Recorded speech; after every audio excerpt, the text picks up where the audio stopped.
Welcome back to Out of Home Insider, where you learn about digital out of home, ad tech, programmatic, the convergence of those three things. In case you missed last week's conversation, go back and check out that with Bill Harvey, media research legend. He tells us the story about how in the late 70s, they condensed the million words in the Oxford Unabridged Dictionary down to 265 driver tags and ultimately 15 cohorts that empirically determine outcomes. More than detention, it's emotion. What motivates us to take action. Check out that episode. Really insightful conversation with Bill.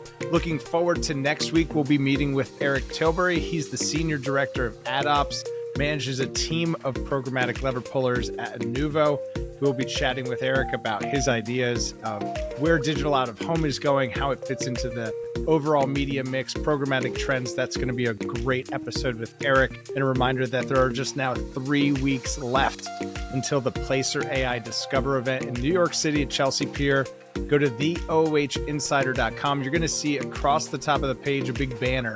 That's for a discount. There's a promo code. It's OOH Insider 70. You'll save 70% on registration. It's reasonably priced at $3.99 a ticket, but with promo code OOH Insider 70, you will save 70%. So go there, theoohinsider.com. Can't miss it. Today, Alvaro Villar, VP of Biz Dev at FatTail. Al, welcome to the show. We're going to talk about direct advertising. We're going to talk about automation and kind of redefine some of the terms that get thrown around, but welcome to the show. Thank you. Thank you for having me. Absolutely.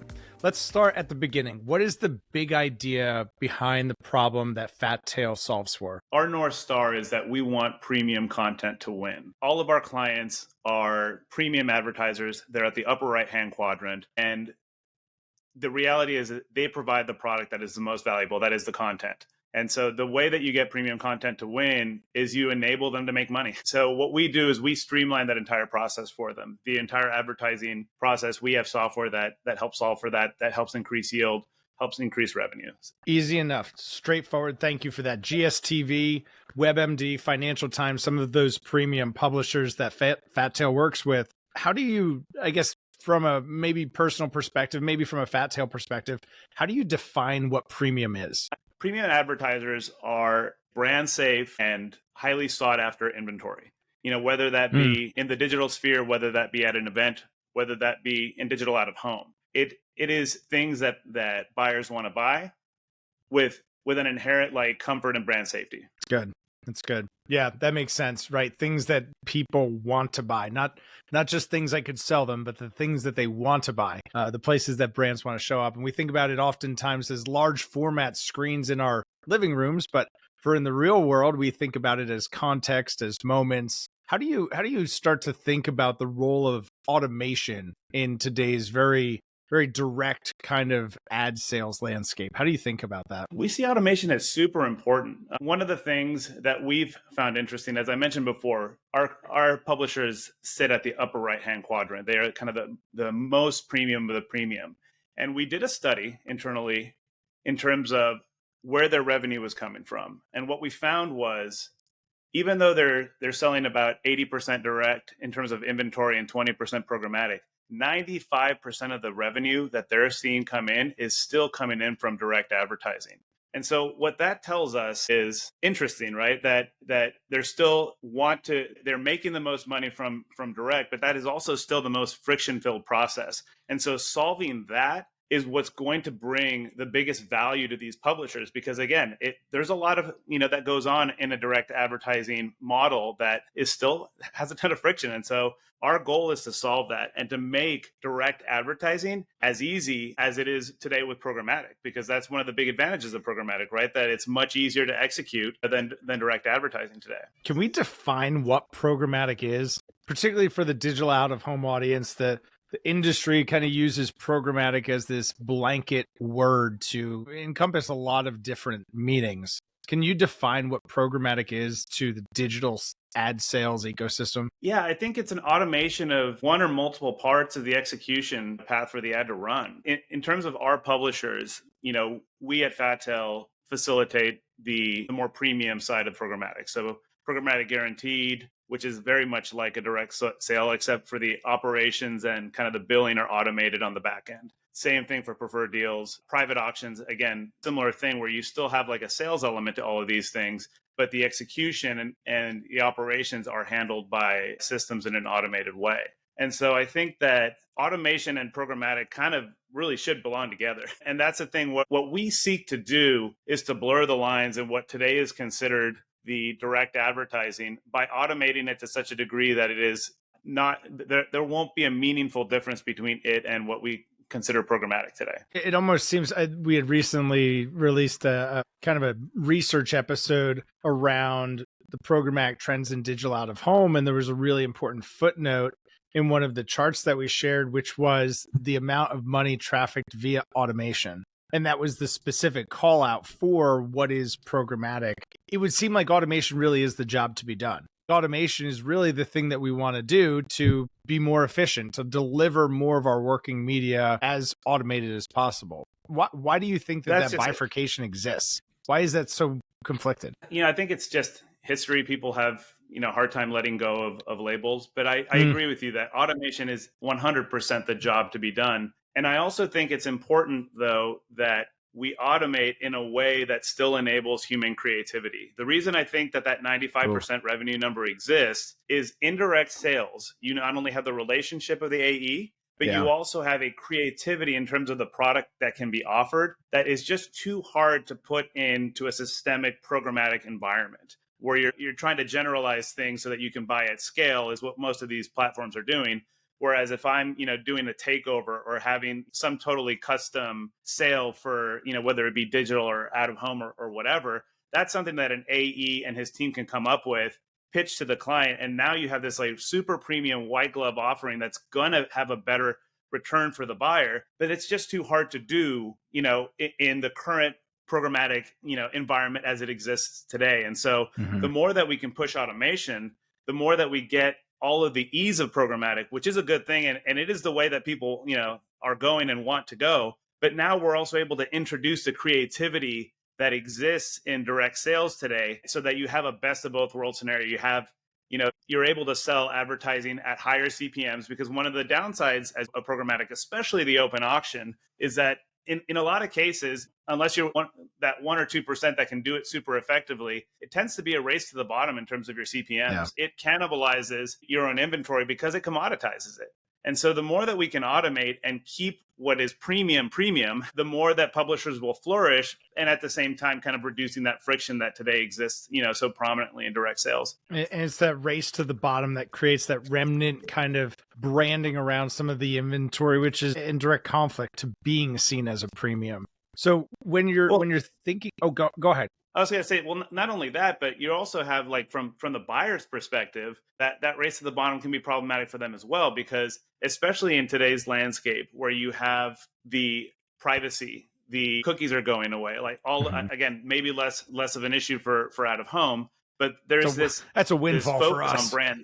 Right. Exactly. I mean, like this focus on brand safety, being able to say, this is a safe place to advertise as opposed to like, is it a safe place? Because if I'm, incorporating across N number of execution paths, I need to have a team that's making sure that we're not showing up in the wrong place. Yeah. If I'm able to easily buy in a place and with a publisher that I know is going to be brand safe for me, that saves me, a whole lot of headaches. Absolutely. Makes sense. So when you look at the challenges that publishers face with direct sales, how do you start to prioritize which pain points to address first? Obviously, we could build sexy, fun stuff like real-time bidding capabilities, but we've got to solve business problems first. How do you prioritize that? We take a pretty pragmatic approach, frankly. It's listening to our publishers. We talk to them pretty often, and our product teams have regular check-ins, and we let them tell us what hurts the most. And that, by the way,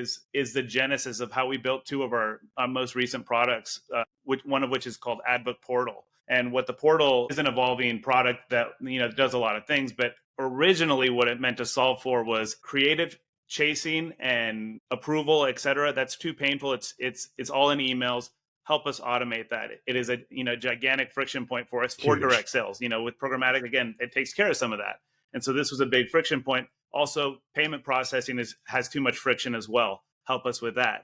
And so we started to build this product based off feedback that we got from the market. And recently we've added our AI sales assistant to that portal product, which is solving another problem, which is, hey, when an AE is talking to a client, how can we get a proposal in front of that client that is a better proposal and do so more quickly than what happens today? Because usually there's a conversation that happens internally.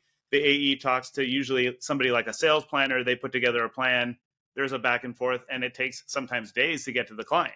The AI sales assistant uses the data that exists, uses that automation that we mentioned, and enables the AE to say, here's my client, here are some of the parameters that I care about, suggest to me a media plan. It is as easy as programmatic, and you don't have a real-time bid.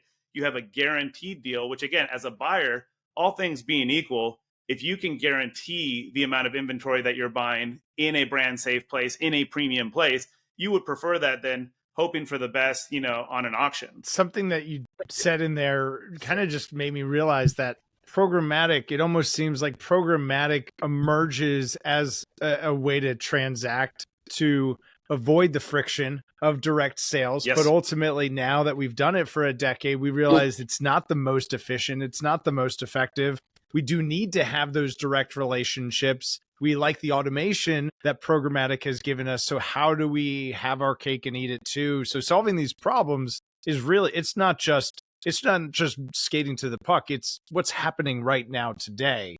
I would love to hear more about how you worked with GSTV. How did GSTV come to working with FatTail, and what sort of problems did you solve for them? So they came to us with a very unique problem, which is the way that they sell. It's something that I think is going to resonate with a lot of your listeners, because the digital out-of-home space has an inventory, querying and inventory availability challenge that is, I think, unique versus like the broader digital space. And so with them, they have a bunch of gas stations and they sell on an impression basis, but the gas stations all run on a loop. And so once you are on a gas station, you run for on that loop and you have all of those impressions. So figuring out how much inventory do I have based off of like all of the parameters that I'm putting in, location, all that stuff, was a real challenge. And they would basically take data from Vistar, their execution ad server, for lack of a better term, CMS. And then they also had internal metrics that they would massage, that they would hold elsewhere. And we needed to marry those two things together and be able to present them an inventory availability answer that they were just kind of having to do manually over and over again. So it was a huge challenge, because you'd have these deals, you'd have to figure out, how much inventory do we have? Because you weren't sure, oftentimes you have to oversell, and now you're losing money because you could be being more efficient and selling to somebody else those impressions that you're essentially over committing, so that you don't get in an under delivery situation. And so we built an integration to their proprietary system to get both availability as well as forecast numbers. And then we also built some automation tools that enable them to basically say, here's the stuff that I care about. Build me a list of of gas stations to this budget. Because it's basically, imagine having thousands of IDs and saying, okay, well, I only need a million impressions. The universe is 5 million. Please build me a budget, but do so that you're evenly distributing DMAs. Sure. So you're keeping like all the stuff that a human would do. A lot of logic involved with that. All of the logic, putting that automation in so that the seller can now be creative and be like, I can get more deals out. I know what it is I want. But today, before this, what they were doing is having to do all this stuff in Excel. And so that's incredible tough, because but the thing is that they have such a unique type of inventory.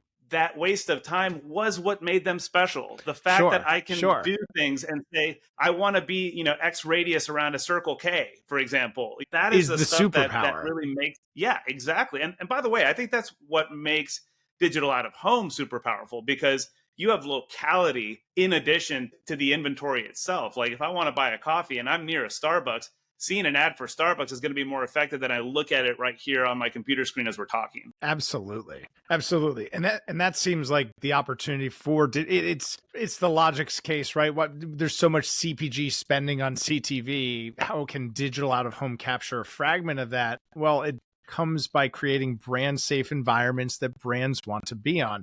How do you create brand safe environments brands want to be on? You have to overcome this remnant connotation that's been kind of reserved and designated for digital out of home. Since we've failed to define some of these things to the market, they're being defined back to us. It's really interesting to hear how you've not just solved this for online publishers, but now with GSTV. What's the timeline on a project like that, from a first conversation to deployment, kinks ironed out? Is that like, it seems like there's a lot involved there. Yeah, I mean, I would say the sales process was long because it took a long time for us to even understand kind of all the nuances and the challenges. With them, I think it was, again, getting the software that we have in our standard ad book software. That's something that can be done typically, depending on the publisher size, anywhere from 2 to 6 months. And that usually depends on the publisher more than it does, frankly, on us. Because understanding your business and all that discovery is a huge part of what we do, because our software is so configurable. Like, we are meant to be able to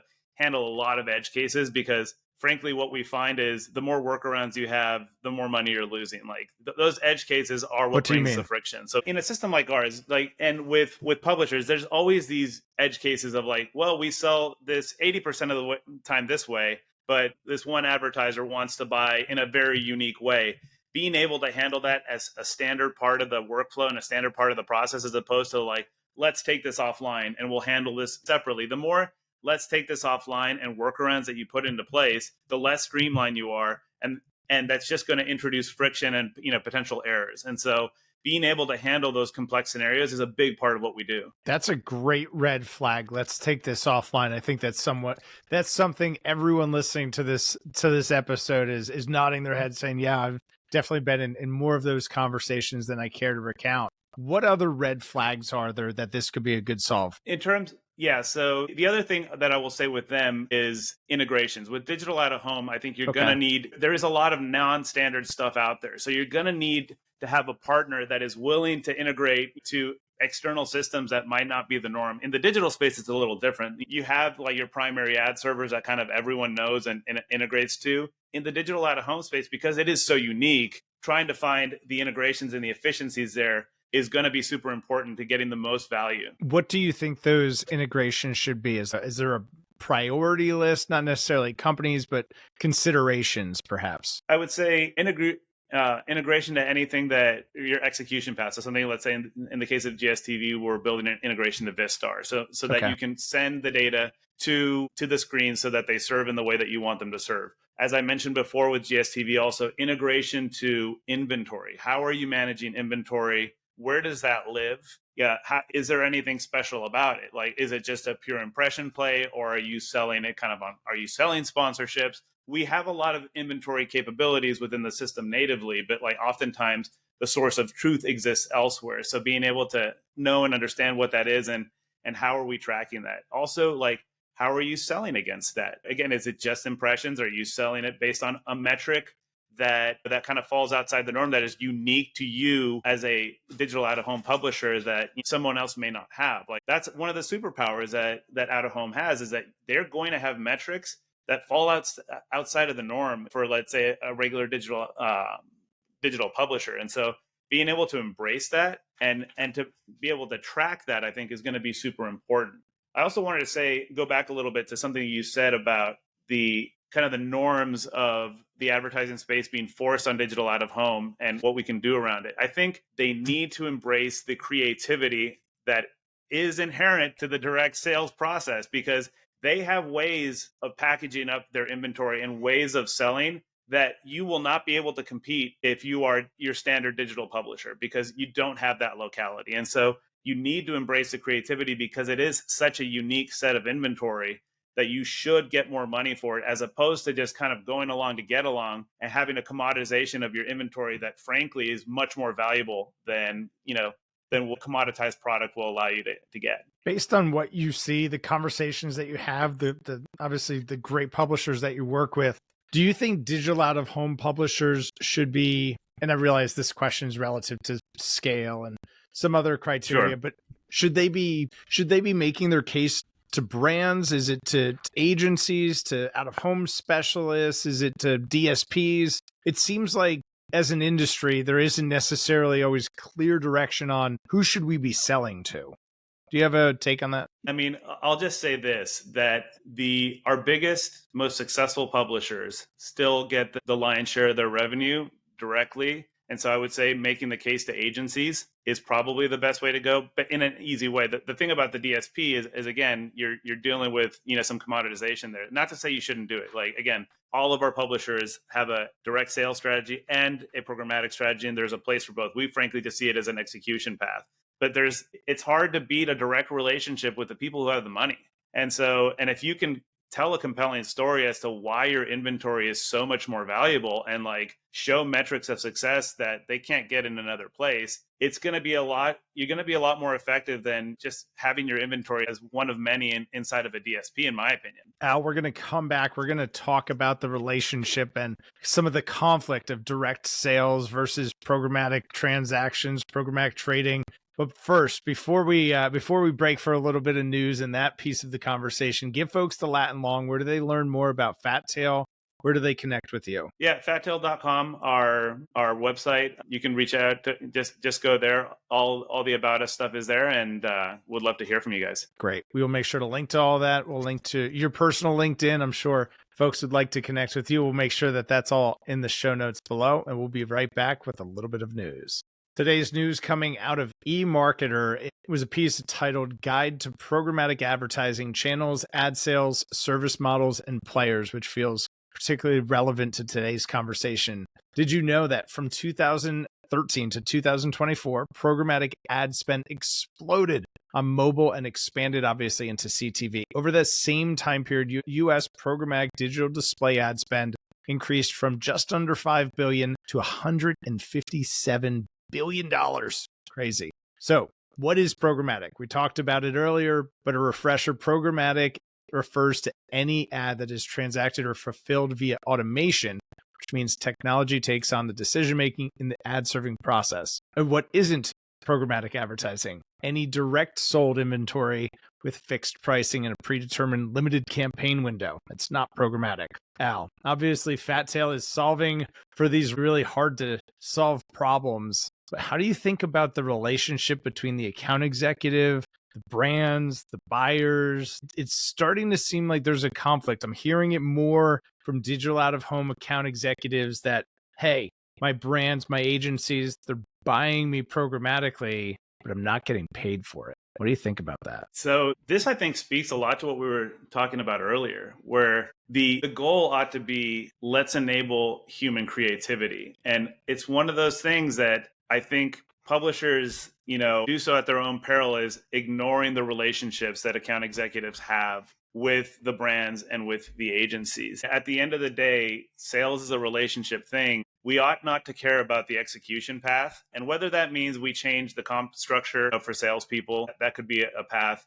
But making the automation make the process easier is what we want, and it is a noble goal. But you can't do that at the expense of losing the relationship with the salesperson, because you will inevitably commoditize your inventory and get less money overall. And at the end of the day, it's a follow the incentive structure kind of game. If you take away the cheddar for the AE, they're going to go find the cheese, right? Who moved my cheese? I'm going to go find my cheese. Someone else is going to put out a big, juicy, stinky block of Parmesan or cheddar.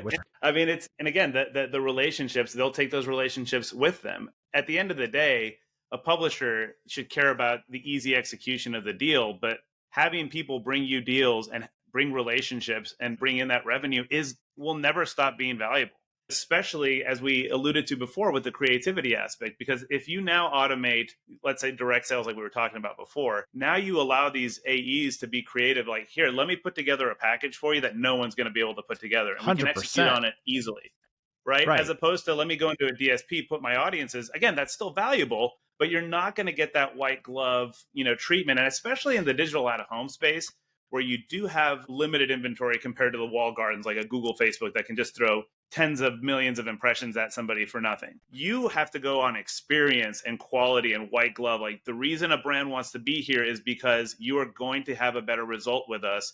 Therefore, we need to be more creative. And therefore, you need human creativity. The AE becomes paramount in that. We just need to make their job simpler so that in the case of a GSTV, they're not spending time in spreadsheets figuring out what it is that they can sell. they're going off and finding new ways to sell in a way that only a human can do. That's good. And you drew it out earlier, that direct versus programmatic, having sales strategies for the different methods of transacting. You said in the lead up before we pressed record that you have to commoditize your inventory to be available at scale, but that lives in conflict with cool, yes, curated, creative. I think that that's such a great way to think about this, is exactly that. Automation means that your best people can do their highest and best work. Let them focus on the relationship. Yep. Let the machines do what the machines are good at doing, and let people do what they're good at doing, which is being creative and thinking outside the box. Great. Al, I can't thank you enough. This has been a really important conversation in the bigger conversation that we're having. So thank you for being here. My pleasure. Thank you for having me. Absolutely. If you found this episode to be helpful, please share it with someone who could benefit. As always, make sure to smash that subscribe button, and we'll see you all next time.